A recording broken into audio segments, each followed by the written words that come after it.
Welcome back to our channel where we share updates and untold stories about Catherine, Princess of Wales, and her royal family.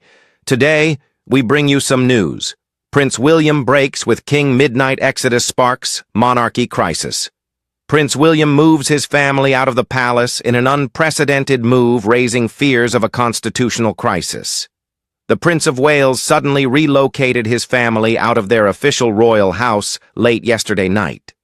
This has sent shockwaves across the UK and the Commonwealth. The departure of Prince William, his wife Catherine, the Princess of Wales, and their three children, Prince George, Princess Charlotte, and Prince Louis, was not announced ahead of time. This left palace officials scrambling and the country fearing the stability of the monarchy. Sources inside the palace say that the event was carried out with chilling precision. It has sparked a lot of speculation about a serious and possibly permanent rift between the heir to the throne and his father, King Charles III. This is not a temporary retreat for a holiday, senior sources say, but a planned and seemingly permanent move that goes against royal protocol and tradition. Buckingham Palace has been quite quiet since the event, and the lack of knowledge has only been replaced by feverish media coverage and a public reaction that is very split. What started as a calm departure in the dark turned into the worst royal crisis in decades by daybreak, raising serious doubts about the future of the House of Windsor. The departure, a night of whispers and wheels. The royal staff's quiet, panicked murmurs were the first sign that anything was wrong, not an official pronouncement. Around 11:30 p.m., a small group of black cars pulled up to a side door of the royal apartments without warning. This was not the usual extensively planned movement of senior royals, which is arranged weeks in advance and includes a large security force from the Metropolitan Police's Royalty and Specialist Protection Command, RASP. Instead, a few personal protection agents who had swore to the Prince of Wales helped him go. Aides who were on duty said they saw Prince William himself dressed in dark, informal clothes instead of formal ones, directly taking his kids to one of the cars. The Princess of Wales was just behind her, and one witness said her face seemed determined but strained. The kids were silent, their little bodies silhouetted against the bright lights inside the car. A minor courtier who asked to remain anonymous because they were afraid of being punished said it was surreal. There was no fanfare, no warning. 1 minute the halls were quiet, and the next minute the future of the kingdom was leaving. We are trained for every possible situation, yet this wasn't in any of our plans. It was a departure that was so unexpected and planned that even the most senior aides were shocked. Everyone in the palace knew what the deed meant. The royal palace has been a fortress and a gilded prison for the royal family for hundreds of years. It is a location of great power, but also of stifling tradition and expectation. Prince William's discreet departure was more than just moving. It was seen as a powerful gesture of defiance, a promise that he would no longer be bound by the institutional constraints that had held back generations of kings and queens before him. For the shocked palace servants, it was a moment of both betrayal and freedom. These men and women have given their lives to the Windsor family. Their daily lives are shaped by the crown's schedule, and they swear their fealty in secret. But none of them saw this coming. There was no sign of a plan or even a hint of doubt. The choice had been made in the smallest of groups, perhaps only between William and Catherine, and it was carried out with military precision. As the convoy's taillights faded into the London darkness, the aides who were left behind looked at one another in confusion. Their prince, the guy who represented the institution's past and future, had just betrayed the implicit promise of duty. By morning, the news had gotten out, and the British media was going crazy. The fallout: a palace in disarray, a nation on edge. At first, Buckingham Palace reacted with controlled terror. The press office, which was totally unprepared, sent out a short two-sentence statement at 6:00 a.m. GMT. The Prince and Princess of Wales and their kids have moved to a different place for a short time to spend time together as a family. We beg that you respect their privacy right now. Royal reporters and the public quickly regarded the speech as a clear effort to minimize a huge issue. People thought that saying temporarily was a frantic attempt to fix the situation, but the harm was already done. The picture of William walking away with his family screamed louder than any perfectly written press statement could ever dream to. It was a picture that broke through the monarchy's meticulously polished exterior and showed the profound cracks within. The morning newspaper front pages were full with headlines. "The Wales's walkout heir's shock move plunges monarchy into crisis," was the headline in the Times. The more populist Daily Mail inquired, "Has William given up on the crown?" Commentators on rolling news stations whispered and panicked, while social media was flooded with anger, adoration, and complete uncertainty. Within hours, the hashtags #Royal Rift and "I Stand with William" were trending all over the world. Some experts said it was a revolt, while others said it was the most serious family emergency ever. Others still muttered that this was the first silent step toward giving up power. Was William keeping his kids safe from the bad atmosphere of the court, or was he directly going against his father's rule? Was this guy behaving like a parent first and an heir second, or was it something far more terrible like a fissure in the monarchy's basic foundation?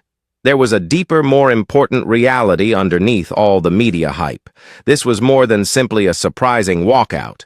It was the first time in modern history that a direct successor to the throne had made such a public and planned split from the institution. This wasn't an exile that controversy pushed him into, and it wasn't a private drama that the public found out about. This was a deliberate decision, a reluctance to keep following the rules. Prince William wasn't running away. He was going into unknown terrain, making the country and the institution face issues they had been too scared to raise for a long time. The beginning of the rift, a father's dream, and a son's anger. To make sense of this never-before-seen performance, you need to look at more than just one night. This was the start of a storm that had been building up for years behind the royal gates. It was a fight between two very different individuals and two very different ideas for the kingdom. King Charles III had a defined plan for his reign from the time he took the throne. It was based on history continuity and a strong confidence in the ceremonial grandeur of the crown. He always expected that his son Prince William would be the perfect obedient and unquestioning supporter of his rule. The succession seemed smooth from the outside. William, the dutiful son, was meant to get the crown that his father had waited his whole life to wear. But as the months went by, the fissures in their relationship grew worse behind the gold-plated walls of Buckingham Palace and Windsor Castle. The job of the ideal successor was not just a burden for William, it was also becoming a jail.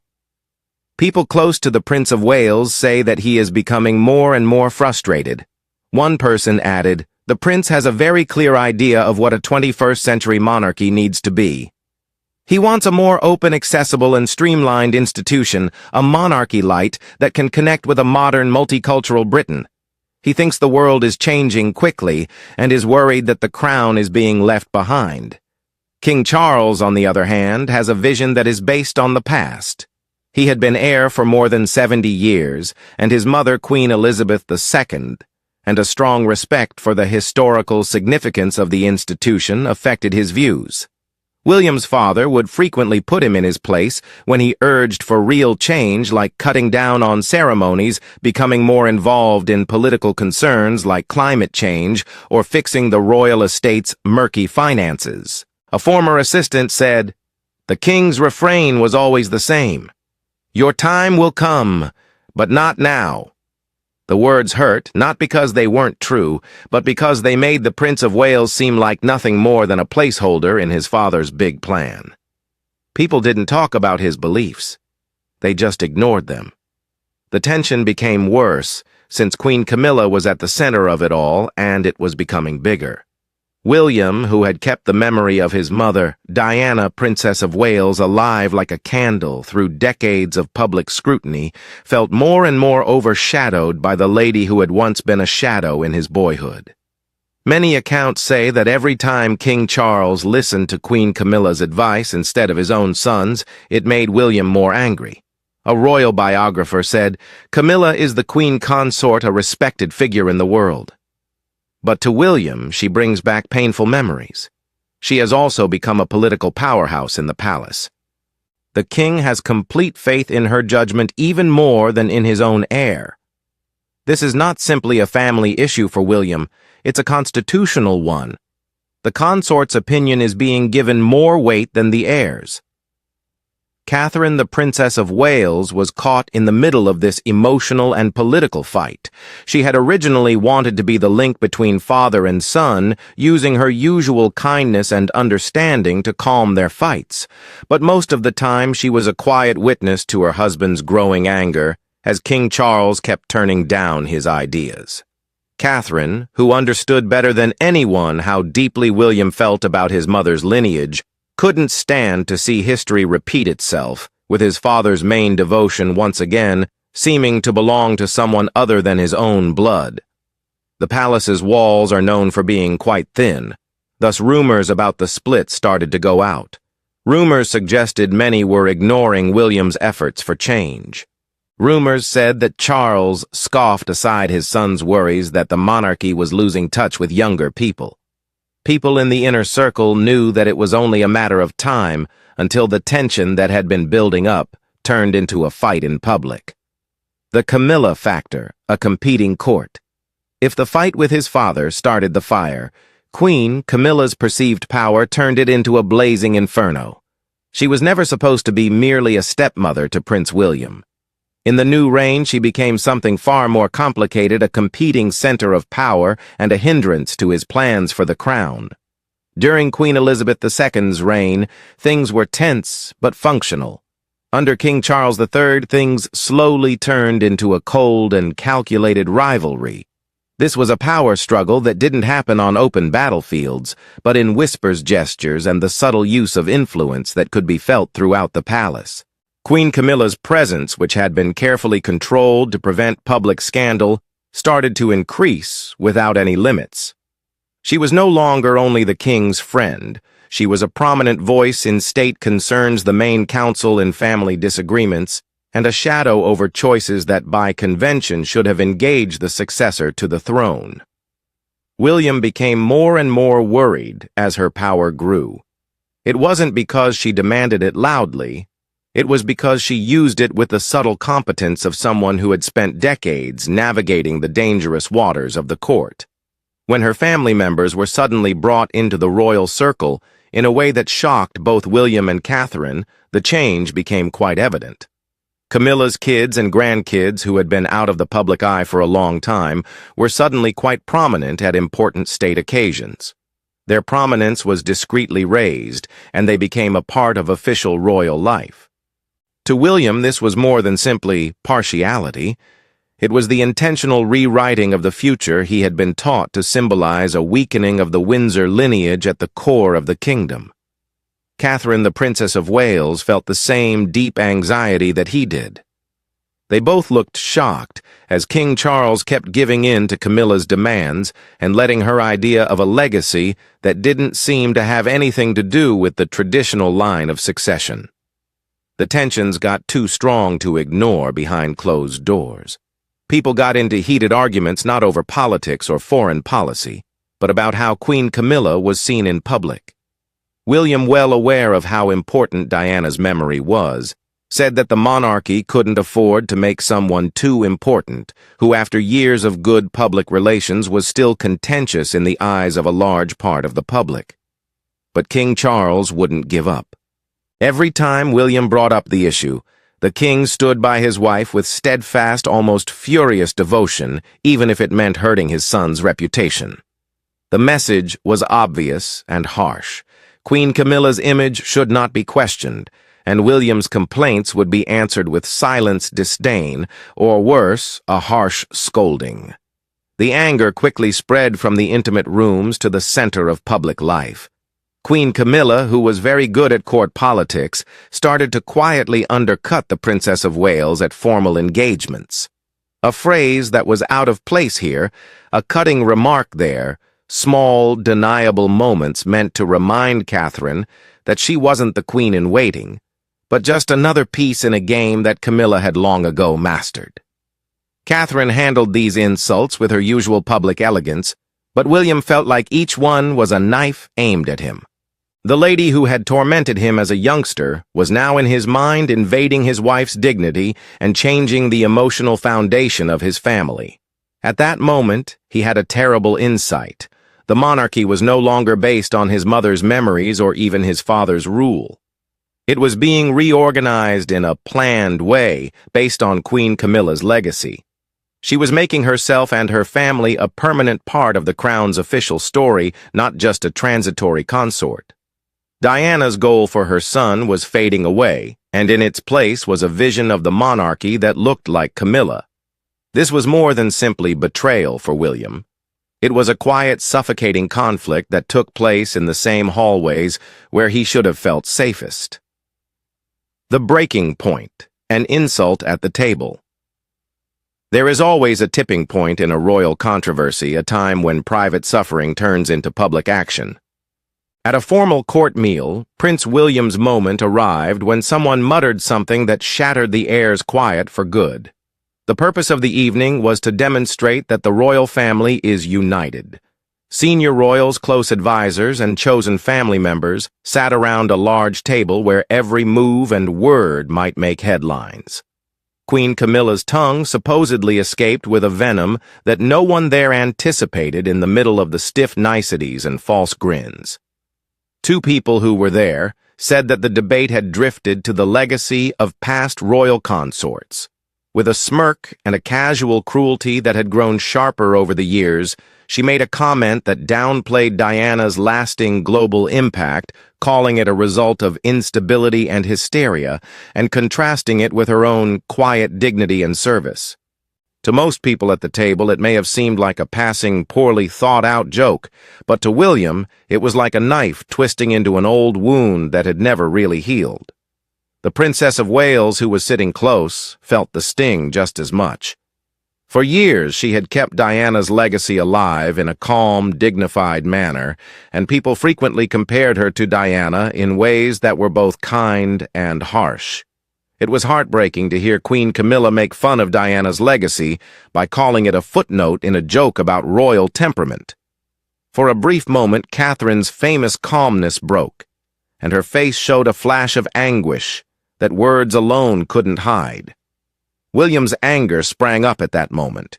He was angry not only because of what they said about his mother, but also because of how much misery they were causing his wife. His kids were there, which made the situation much worse. They weren't sitting at the main table, but they were in a room next door, and Prince George, who was intrigued and watching, was near enough to hear what they said. For William, the idea that their naive brains might understand such brutality was too much.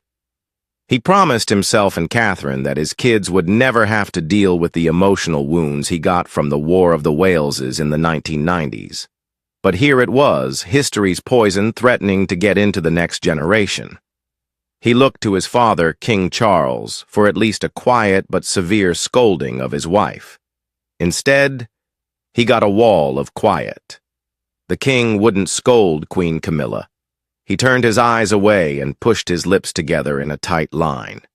He decided to be faithful to his wife above the honor of his son and the memory of the lady whose legacy still won the hearts of millions. That quiet hurt more than anything Camilla said. William thought it was the worst betrayal possible. It was the last proof he needed that he was completely alone in protecting not just Diana's reputation, but also the future of his own family in the institution. The room became quite quiet. The talk in the room halted. Forks hung in the air as the heavy silence filled the huge chamber. Prince William sprang up from his chair, which made a loud noise on the polished floor. He was angry, but kept his cool. He left the room in a hurry without saying a word. The huge doors shut behind him, and the quiet was so deep that it was deafening. For those who were still alive, it was a moment that would never change. For William, it was the last straw in a relationship that was already broken.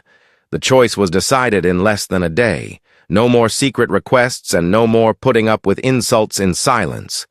The heir to the kingdom would take himself and his family away from the place that had become both a gilded prison and a battlefield. The Refuge. A place to remember Diana in a symbolic way. But where might the heir to the throne take his family? Leaving the palace would mean giving up centuries of royal protection and rules. The whole country held their breath. The response was just as surprising and meaningful as the leaving itself. Prince William didn't go without thinking. In the weeks leading up to the last fight, he surreptitiously made plans to rent a private high-security estate in a remote part of Norfolk that the press didn't know about and that the Crown Estate didn't own. This wasn't something he did on a whim. It was part of a plan he had been making for a long time for when he would have to get away. The estate now known as Oakwood Manor has a symbolism that goes beyond its physical structure. It shows that you are really breaking free from the prison of tradition. For hundreds of years, successors to the throne have been stuck in official royal homes, where they were watched, protected, and smothered by responsibility. William's choice to leave those fortifications symbolically destroyed the idea that a future monarch must always be watched by institutions and be bound by history. It wasn't only a change of location for him, it was a change of ideas as well. Inside the palace, the news of where he was going triggered a second wave of terror. The Royal Protection Command was caught off guard, and its leaders had to rush to find a place that wasn't meant for royal protection. They quickly sent out convoys and changed the rules on the spot, but the location's secret didn't last. Within hours, rumors started to come out of parts of the press corps that were too well connected to be suppressed. By the time the first clue of a Norfolk location appeared in print, news helicopters were already flying over the countryside, trying to get the first clear picture of William's new safe haven. This afternoon, the last heartbreaking piece of information came to light. Oakwood Manor was a place that Diana, Princess of Wales, had apparently gone to in the past to escape the stress of her royal existence. It was a location that was intricately linked to her past and her own search for independence. Prince William conveyed a statement that was louder and clearer than any speech could possibly be by bringing his family there.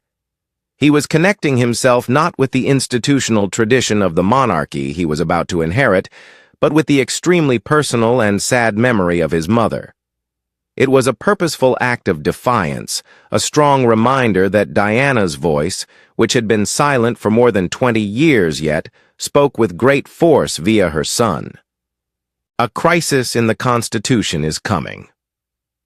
The palace has started to fight back because it knows it can't allow this shameful act go unpunished.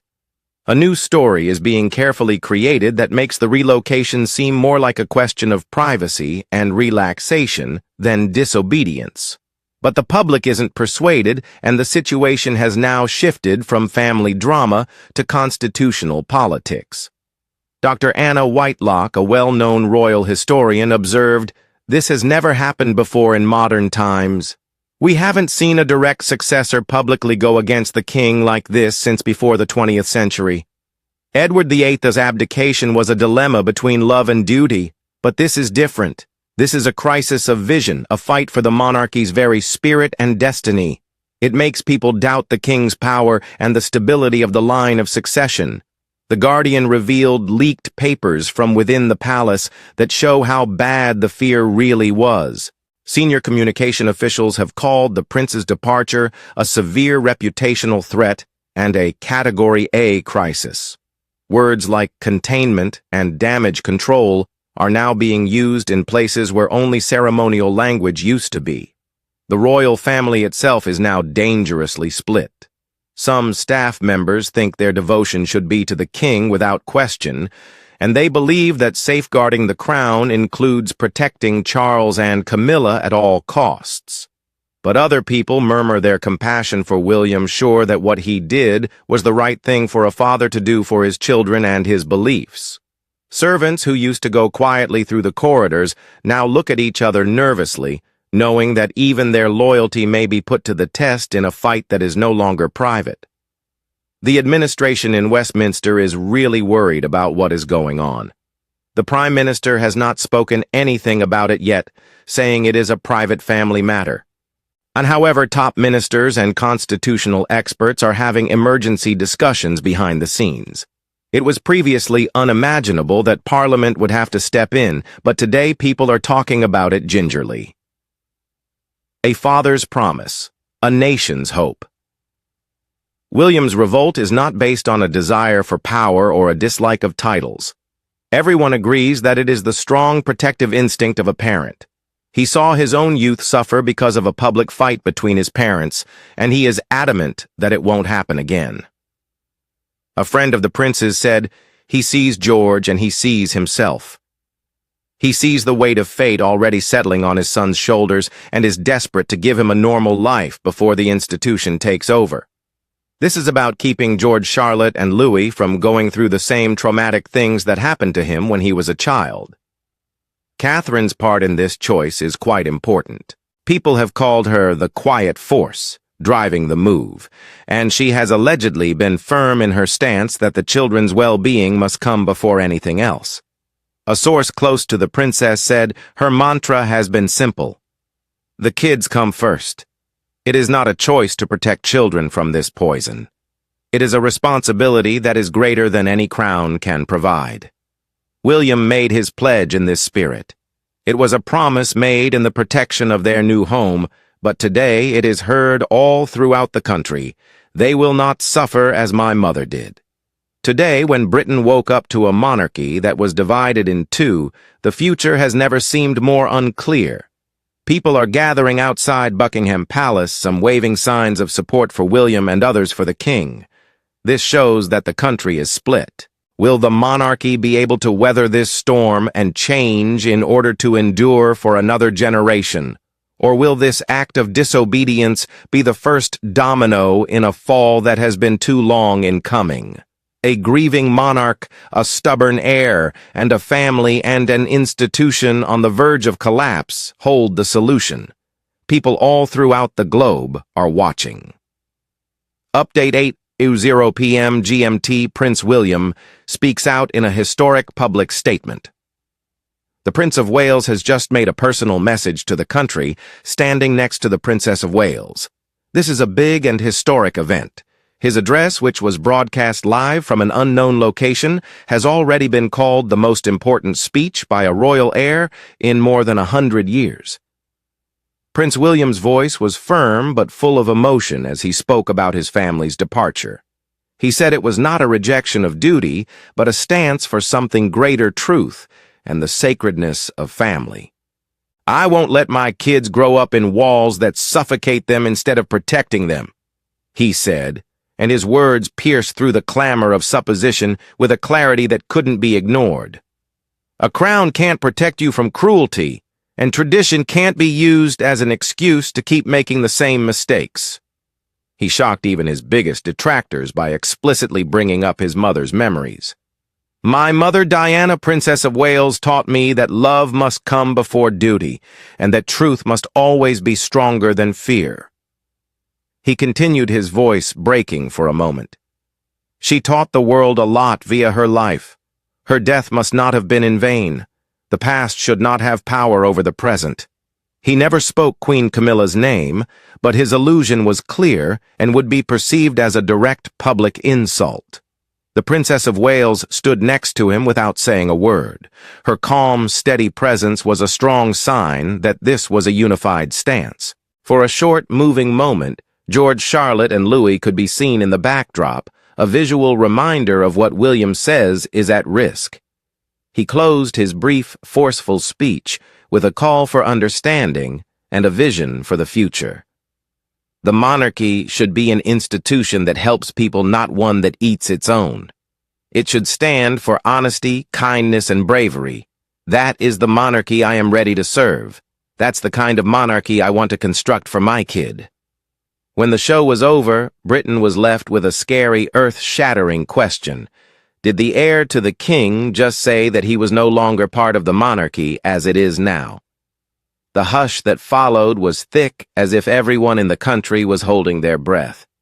One thing is certain. Now the House of Windsor will never be the same again. Thank you for watching the video. Please let us know your thoughts and goodbye for now.